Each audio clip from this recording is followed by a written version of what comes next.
Bonjour à tous et bienvenue dans cette session d'information. Voici les titres. Déjà plus de 5 décennies que l'université d'Abomey-Calavi forme les étudiants. Quel est l'impact des recherches scientifiques universitaires sur le développement du Bénin? La réponse dans ce journal. C'est un métier incontournable dans la construction. Le métier d'électricien bâtiment exige habileté et précision. Il permet de concevoir, d'installer et d'entretenir les réseaux électriques. Et puis, le développement rapide de l'utilisation des téléphones mobiles suscite la crainte des effets néfastes des téléphones cellulaires sur la santé. Un médecin neurologue nous parle des impacts des ondes électromagnétiques.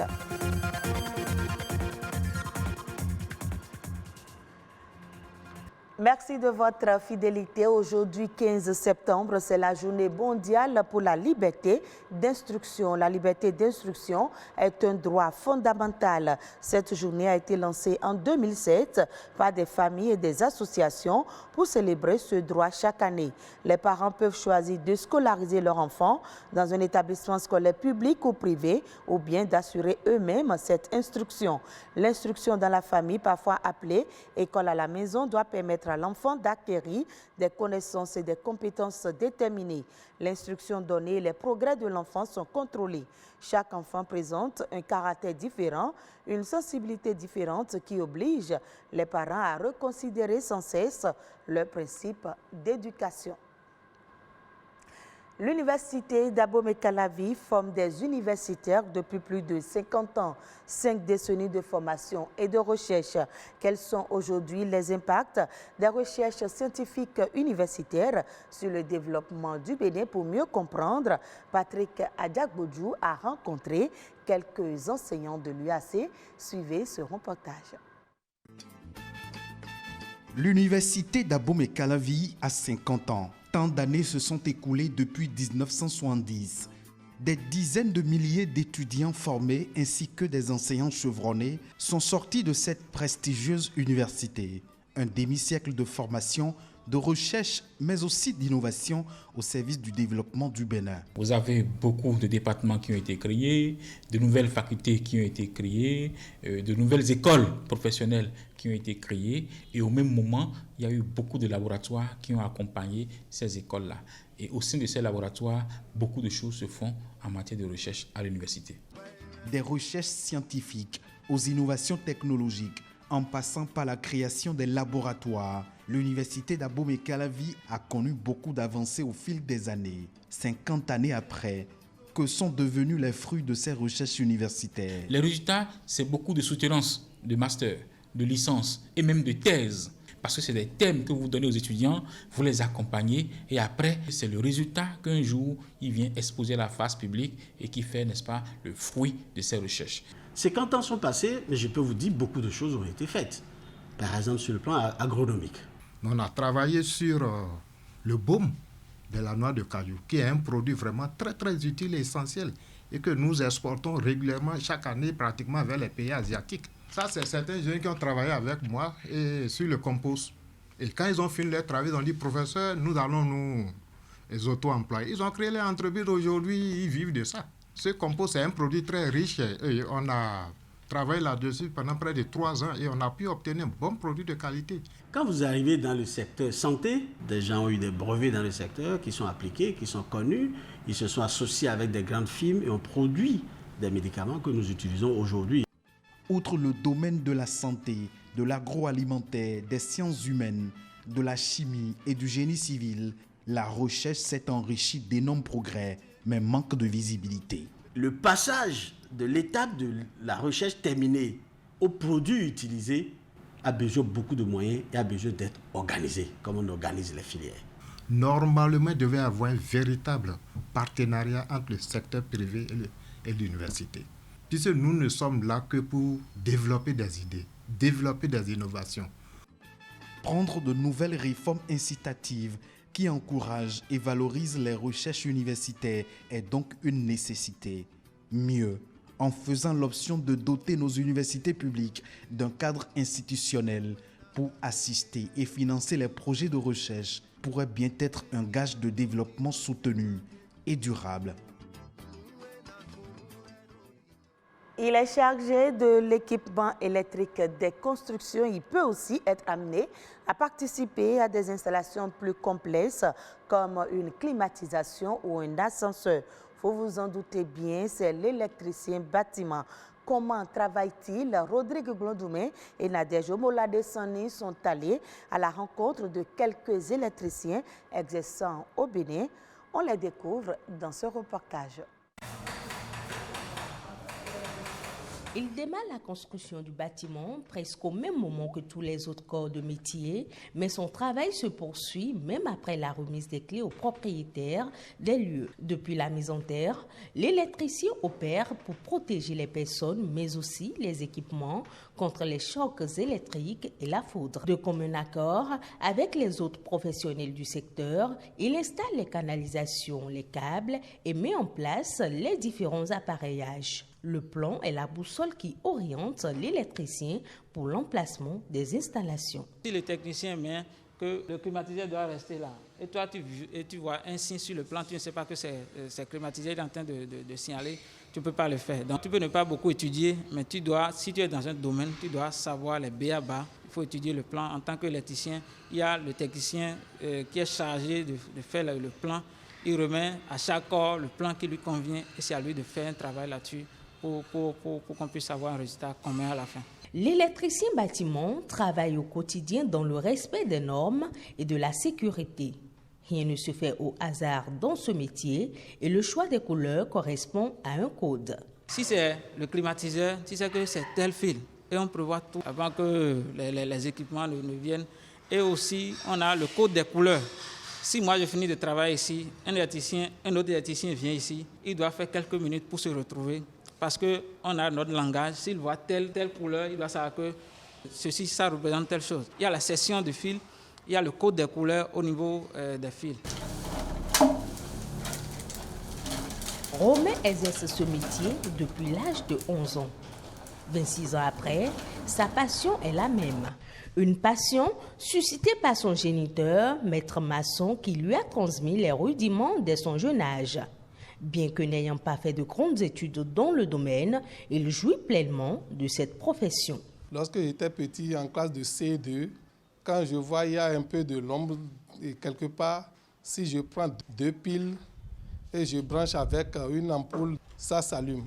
C'est de là que je me suis impressionné de faire l'électricité. Comment j'ai commencé et jusqu'aujourd'hui, je sais comment je suis.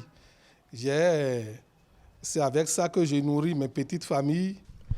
Le métier d'électricien bâtiment n'est pas sans risque pour ceux qui l'exercent. Parfois, de mauvaises expériences occasionnant des dommages matériels font partie de leur quotidien. Mais pour ces passionnés, il faut aimer le métier, être précis et méthodique dans le travail pour contourner les risques. Vous souvenez-vous de ce temps où les téléphones portables n'étaient pas encore scotchés à nos mains? Aujourd'hui, le confort de ces appareils nous est devenu indispensable alors que l'utilisation ne cesse d'augmenter. Les smartphones restent des appareils potentiellement dangereux. Les ondes électromagnétiques qu'ils dégagent seraient nocives pour nos cerveaux.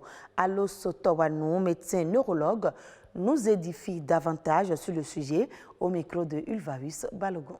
Le cerveau, pour son fonctionnement propre, émet des ondes électromagnétiques de très faible fréquence. D'accord ?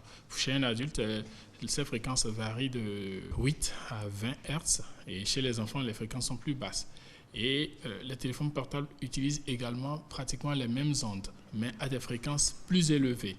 Ce qui fait que l'utilisation de téléphone portable de plus de 30 minutes par jour pendant plus de 5 ans expose à un risque accru de tumeur du cerveau qu'on appelle méningiome, des gliomes. Les gliomes, ce sont des tumeurs, selon leur grade, qui peut avoir une malignité très sévère et donc conduire à un décès. Il y a ce que l'on appelle les troubles neurocomportementaux qu'on peut observer chez des sujets qui ont une utilisation abusive du téléphone portable, mais pas que du téléphone portable. Il faut inclure en même temps tous les outils assimilés. Les casques sans fil, Bluetooth, c'est pareil. Les routeurs Wi-Fi, c'est pareil. Ils vont réunir des troubles tels que les troubles mineurs du sommeil.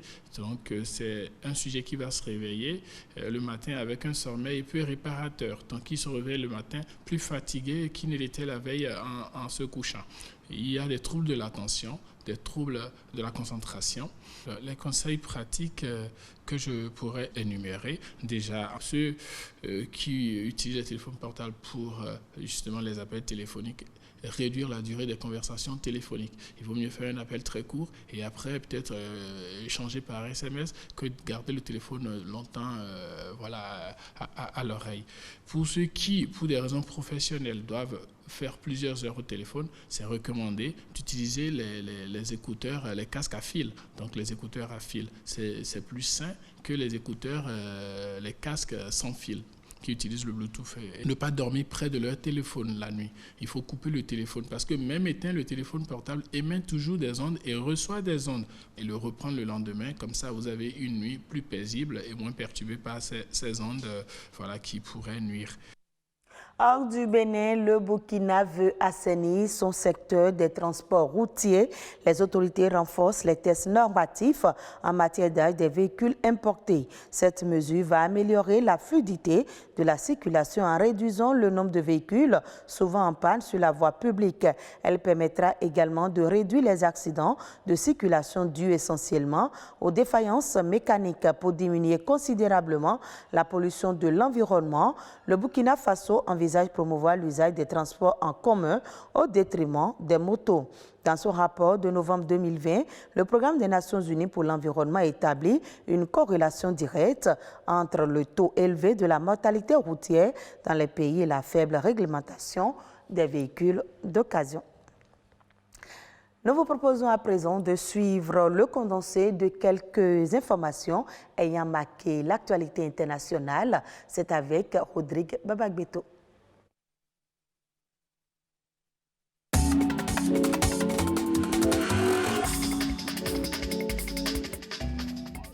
Bonne nouvelle en perspective pour le Gabon. Une compagnie pétrolière française vient d'annoncer qu'elle lancera dès 2023 une usine qui produira 10 000 tonnes de gaz butane par an. Le nouveau directeur général de la dite compagnie pétrolière s'est personnellement rendu au cabinet du ministre du Pétrole pour lui annoncer la bonne nouvelle. La nouvelle usine qui produira 10 tonnes de gaz butane à Batanga, dans les environs de Port-Gentil, rentre en production dès l'année prochaine. La demande de gaz butane est très forte au Gabon. Le pays produit actuellement 20% de sa consommation nationale. L'offre de la compagnie pétrolière française est estimée à 20%. Le déficit sera donc de 60% et Libreville continuera donc à importer. Près de 3 millions d'étudiants retrouvent la fac en présentiel en France. Après 1 an et demi loin des amphis au compte-gouttes, les dates de rentrée n'étant pas identiques d'une fac à l'autre. Pour cette rentrée universitaire, le protocole sanitaire et les mesures barrières restent la norme et les masques sont obligatoires. Si un étudiant est testé positif, ses cas contacts et lui devront s'isoler 7 jours. Le pass sanitaire sera obligatoire pour participer aux fêtes étudiantes. Le Royaume-Uni résilie son contrat pour les vaccins Valneva. Après avoir précommandé 100 millions de doses de vaccins anti-Covid à la biotech franco-autrichienne, Londres fait marche arrière. C'est un énorme coup dur pour la start-up franco-autrichienne basée à Nantes. Cette décision du Royaume-Uni provoque sa chute en bourse et le manque à gagner est gros. Le groupe misait beaucoup sur cette commande, sa seule et unique à ce jour. Contre le Covid-19, Valneva travaille sur l'élaboration de vaccins à virus désactivé, une technologie plus classique que l'ARN messager et qui sert notamment chaque année pour les vaccins contre la grippe. Pour l'heure, Londres n'a fourni aucune explication officielle. La Chine devrait importer cette année un volume record de sorgho. Les prévisions du Conseil international des grains IGC tablent sur une importation de 10 millions de tonnes, essentiellement en provenance des États-Unis, le plus grand producteur. L'appétit chinois pour le sorgho est immense.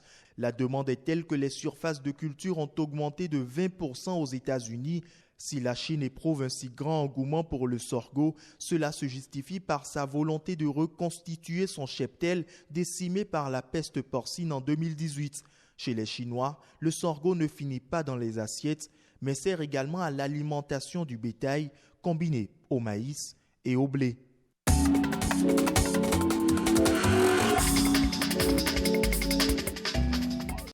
Et ce sera tout pour ce journal que vous pouvez suivre à nouveau sur le www.ortb.bj.